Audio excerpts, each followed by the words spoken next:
With me today is the one and only Radical Liberation. How are you, sir? Very good.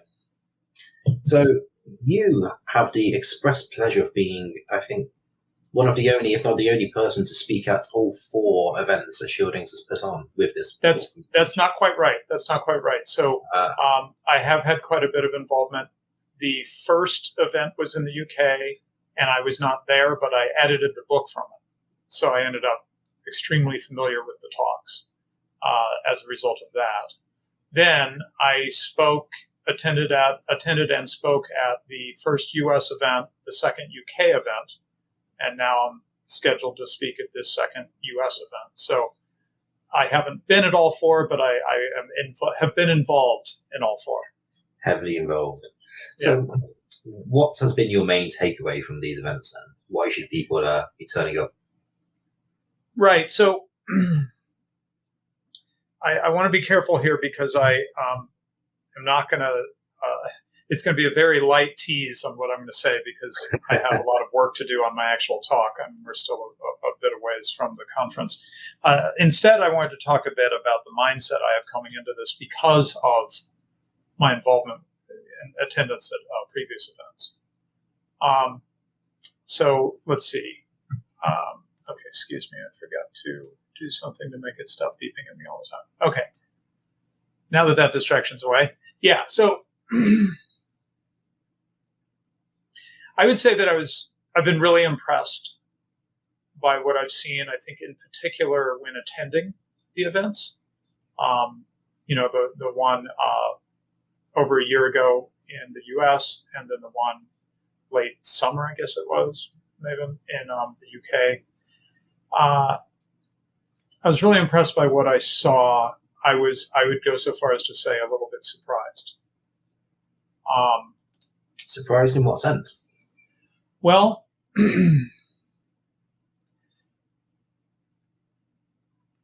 it was sort of a two-sided thing. On the one hand, I wasn't surprised. You always wonder what is it like to meet people who you have interacted with primarily online. And my experience has been that generally, after a little bit of adjustment to, a face maybe you're not very familiar with, or at least not seeing in person, and height, I think that's another one. Height is something we experience when we're in person with each other. It's just something you don't even think about it. But it's very strongly there. And when you're used to seeing someone online all the time, you don't know how tall they are. And then suddenly you're in their presence and they're towering above you or they're shorter than you and it's really hitting you. Anyway. So, having adjusted for, height or whatever, it'll actually feel like you're not really missing a beat. Someone who you interact with quite a bit, like some of my closer online friends, meeting them in person felt very natural after a few minutes of adjustment. Just felt like we were taking up where we had been already in our relationship. So that makes me think that we put a little too much emphasis on the idea that like online life isn't real or something. Well, if it isn't real, then how is it that the relationships I form online feel very real when I actually am in person with the people, right? So anyway, in that sense, it wasn't surprising. It was sort of surprising how unsurprising it was. It's like, these people are who I thought they were when I actually am with them, But there's another sense in which it's surprising, the shift from the online to the real. And that is that in the world of the internet, there's a lot of what I like to call internet bickering. Sort of actually kind of stuff, right? Kind of picking at stupid little things. And I don't know that it's necessarily us. It's just sort of the general atmosphere when you're online is that people are kind of picking at stupid little things, It's always tempting to make a snide comment when you're just reading, doing something else. Yeah, and just not, very much not to the point. Right, that's what I mean by the internet bickering. It's not that I don't believe in debates or substantive debates. I mean, making trivial points. Someone's saying something significant, and you go off on some tangent because it's a thing you like to talk about, or because they made some silly error that really is not important to the point they're making, right? So that's the thing that happens on the internet. What sort of surprised and shocked me first was just that in person, it wasn't like that at all. In fact, I think the first UK event had a little bit of this sort of thing, but at the events I was at, the level of concord, the level of agreement and getting what each other are saying was extremely high, sort of shockingly high. It's like you could go to shorthand quite quickly because you realize that everyone's with you already. You can take a lot as read, like we don't have to rehash a lot of things. Like we've already been through all that. We can move on from there. So that was sort of a surprise. Is that I imagined a more fractious experience. People fighting with each other, kind of, more conflict, and there was like zero conflict. I think that's a good point to make, because the internet, as you say, is a place for conflict. Whether it's between friends or between enemies, there's always someone willing to say something which is going to make you want to respond and get in a bit of an argument with, and that's very useful. But there's also the saying coming together with friends and speaking without that is also has its own use, and it's much harder to find these days because everyone is online. Right, and so that was encouraging, but it was even a bit more than that. I would say that overall, I think I had misjudged the situation a bit.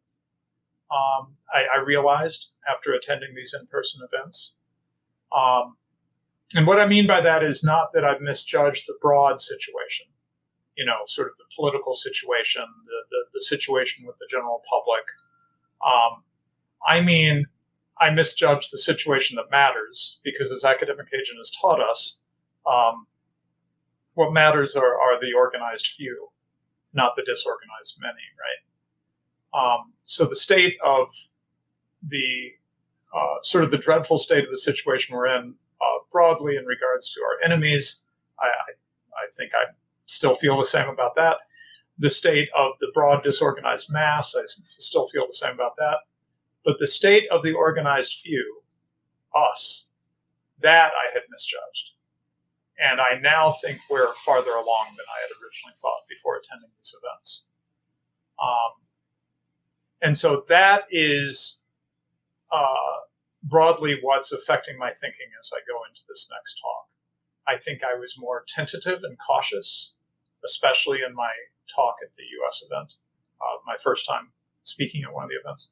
I was a little more tentative and cautious. I kind of didn't know what I was getting into in terms of this crowd. But having met them, having gone on to have ongoing relationships especially after the US event, we went on to form the Old Glory Club, a number of us together, and have been working with each other since then. So, it's been a year, I don't know, did we start right away? Anyway, it's been a long time that we kicked it off. Publicly, it was in the fall, but we've been working on it before that. So I've been working together with a number of these guys, and it's what I saw at the event is what I'm seeing outside of the events, which is these are serious-minded people. They're not silly. They're ready to organize in a serious way. And so all of that leads me to where I want to go with my talk this year, which is that I want to be, shall we say, a little more advanced, a little more radical than I was originally, because of my assessment of this group of people. That's very interesting to hear. So your talk in the UK events last year was, sorry, I've got a cat in my background screaming, you might be able to hear.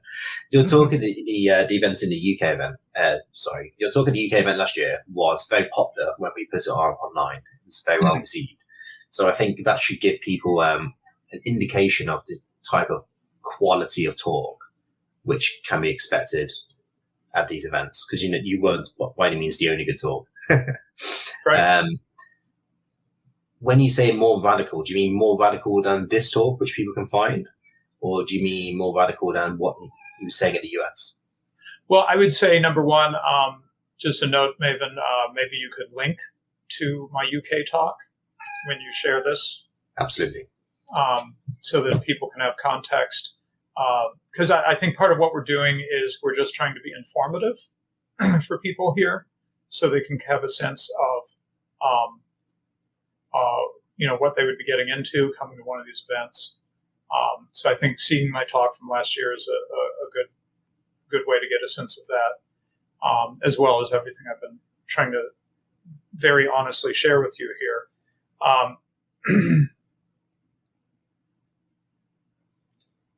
So in my talk in the UK, I was talking in terms of a pretty long time horizon. I'm not sure that that's wrong. This could be, the beginning of the beginning, right? In terms of anything changing for the better. It might have to start just about as small as we are before it would get any bigger. And it might take some time. In the talk, I was using an example from history where it took a couple hundred years for the change that I was describing, but they succeeded at it. So, that was the main point, is to be encouraging that it can be done, just might be on a long time horizon. I'd say with this talk, it's more radical, more advanced, more radical in the sense that I'm thinking of I want to be prepared for a potentially shorter time horizon and think a little bit towards things changing sooner than we might guess. They probably won't, but I think it wouldn't be bad to be ready with that in terms of how we're thinking about things.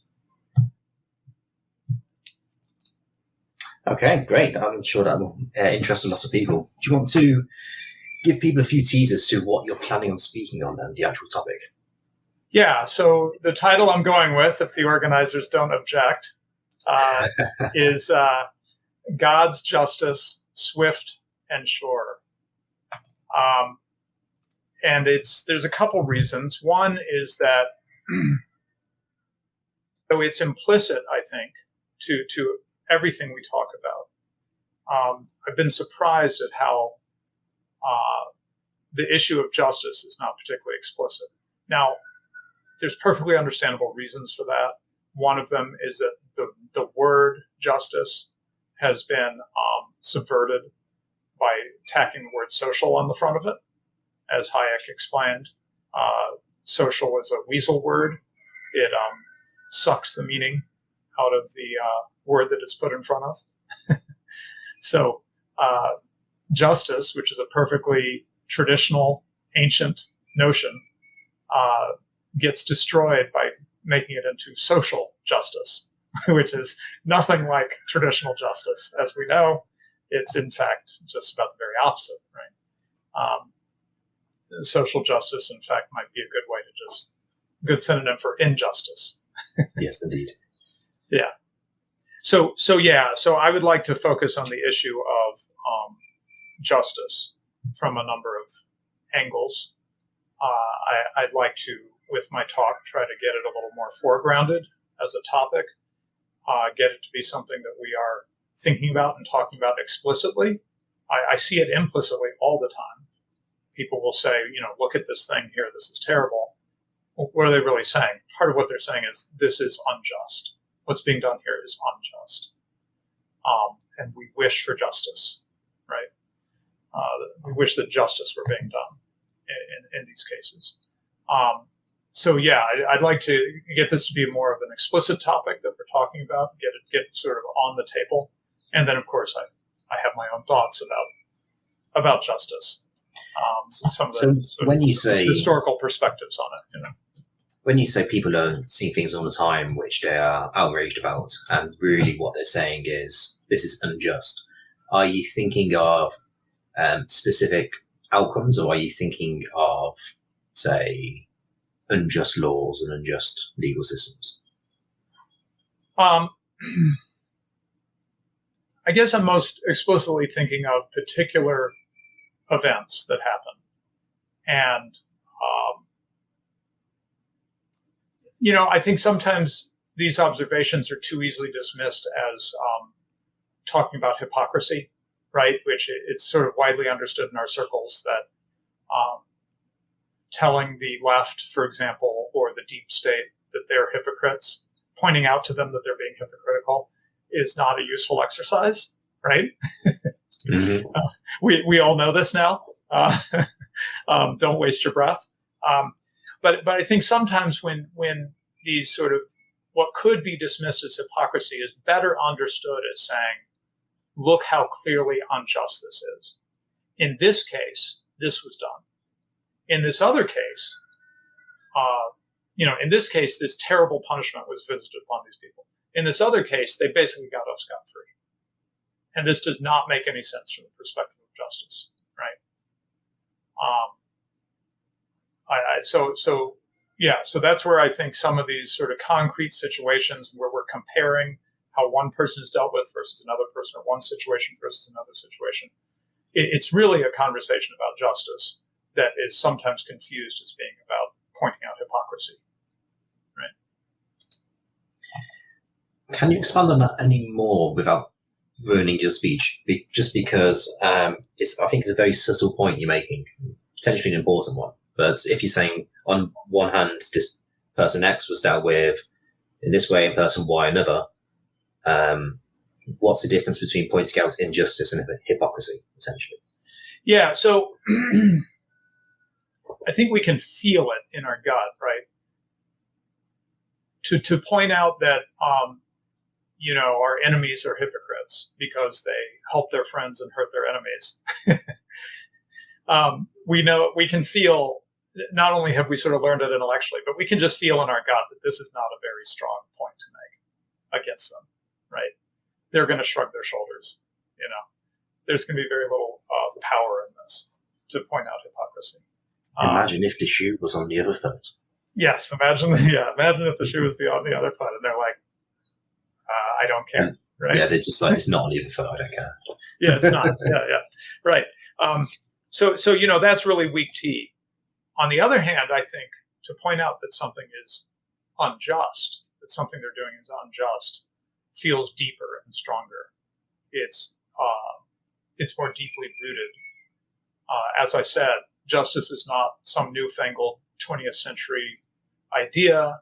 It's not some conspiracy theory or weird right-wing talking point.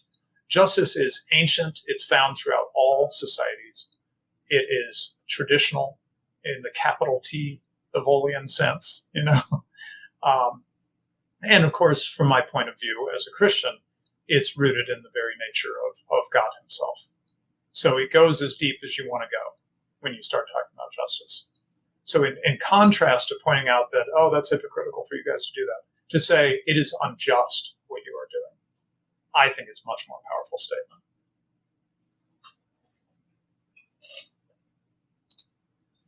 No, I'm just trying to think where to go from there, really. We'll stop. We'll stop because it's meant to be a teaser. Oh, okay, fair enough. I'm hoping that I've got people's interest. No, you certainly got my interest. I can take that in a whole number of ways. We were talking in a chat I was in recently around the use of human rights law, for instance, as one of these things which is used in a very unjust manner against the people of our countries. So yes, I'm sure when people turn up at the events and listen, they'll have all sorts of questions like I'm brewing. Do you have anything else you want to say about the events or your talk or your experiences? No, I just want to re-emphasize what I said, which is that we try to get some speakers that you're going to be excited to hear, but it is really, like I said, what I walked away from it most of all from these events in person was meeting everybody at the event. Some of them speakers, of course, but some of them not, and the gestalt, right? Just the feeling I left with was so powerful that here's a group of people with which I have deep agreements. This is a group of people that are serious-minded. They're serious people. We have a very powerful vetting mechanism, right, Maven, in the ticket price. This keeps out some people who are silly, I think. So, as you look at that price, consider that filtering is very, very powerful. Exclusion, right, is very powerful. It means that we have the few and the serious that attend these events.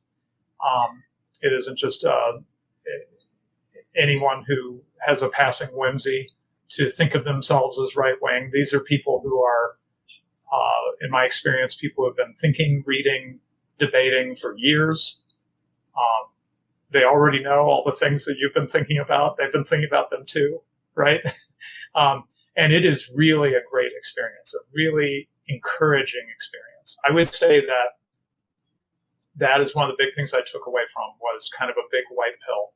Just being at the event with these people in this room and just feeling how much we are on the same page in so many ways, despite, things that we could quibble with each other about, Christians versus pagans, neo-pagans, and so forth. Despite all that, the main thing I walked away from was not the points of disagreement. It was the points on which we're all on the same page. And that is a really encouraging thing. It is something that it's one of those things where later you're like, I could have paid twice, 3 times as much, and it would have been worth it, because it's such a powerful experience, It is, and it's from my experience of going to them as well. It's the energizing factor of it lasts quite a long time. For weeks and months afterwards, you're still infused and ready to go. Right. That's partly because of how packed our schedules are. And as I said, in regards to the U.S. event, we actually organized something out of it, the Old Glory Club. I don't know if there's a bunch of other things we could point to, but maybe some of them are a little quieter. But when you meet in person, when you not only realize here's a room full of people that we're almost all on the same page here about a lot of things, the next step is, great, now what do we do next, right? So it's so conducive to organization, because we've spent most of the time surrounded by people who aren't in agreement with us on stuff, or maybe we don't know. Maybe they are and we don't realize it. But here we know we are. And so that's like a huge thing out of the way, right? Mm-hmm. We already know we're on the same page. And now we're learning other things like, what is a skill that you have to bring to the table? What is an idea you have? Hey, maybe we can work on this together. Actually, I'm not sure I can help you, but I know a guy that's right across the room who I think would be great for this, right? So that it's really conducive to organizing and to taking things to the next stage. Yes, indeed. I actually met one of your old Glory Club members in the UK recently, and he was full of ideas. So I'm sure when he's at this event in the near future, he'll be sharing these ideas with everyone. People can pick them up and run with them. There's lots of things that can be done, and it's not all just sitting in front of a computer and trying to become a big star on Twitter or YouTube. There's some good real world events and activities which people engage in. Yeah. And let's be clear. We're using the content creators like myself and some of the others that we feature as speakers. We're using some of them in a way that is completely appropriate, I think. It's a rallying point. It's a way to find, to rally like-minded people, right? If you like this channel also, then we probably have some things in common, right? It's a rallying point, but it's not the end point, as you just said. It's not the goal. The goal isn't just to create more and more and more content for eternity, right? The content is a means to an end. The content is a way of finding each other, having some important discussions, of course, but it's really a starting point. And these events, I think, are sort of, we're building on the audience that has been built through the content creators and taking it to the next stage. And it's the next stage that matters, right? The content creation is a tool in our toolbox that we have found helpful to bring like-minded people together. But it's not the point of it all. It's just a tool for us. Completely agree. And I think on that, people should go and get the tickets if they haven't already to see everyone in Nashville in June this year. Thank you very much. And I just got to say, I've been very serious for some reason in my talk, maybe because in my speaking today, maybe because I'm thinking about justice. But I also just got to say, I mean, it was just fun. It was just fun to be together.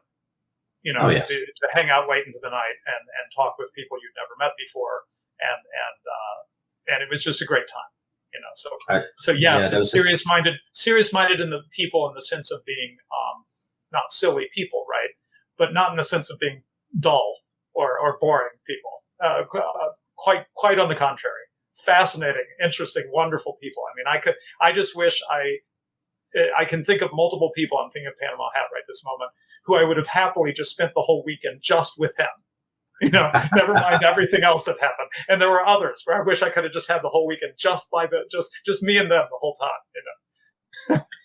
Well, there was an attempt for some of that at a UK event. I think the late night crowd were only heading to bed as if some of the people were going to breakfast. So yes, yeah, pretty crazy stuff.